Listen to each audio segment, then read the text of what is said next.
Yo lo único que he hecho es recopilar en 546 páginas pues algunas vivencias que he tenido a lo largo de los años que he estado en Última Hora, mi diario de toda la vida, y vivencias que he tenido aquí en Palma como reportero de calle, vivencias que he tenido en los veranos como paparazzi, lo llaman así, y experiencias que he tenido en viajes.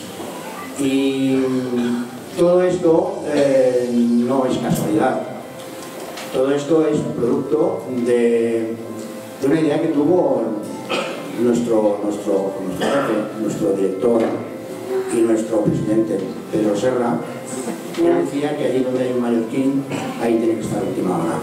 Es decir, Pedro Serra inventó una nueva forma de periodismo.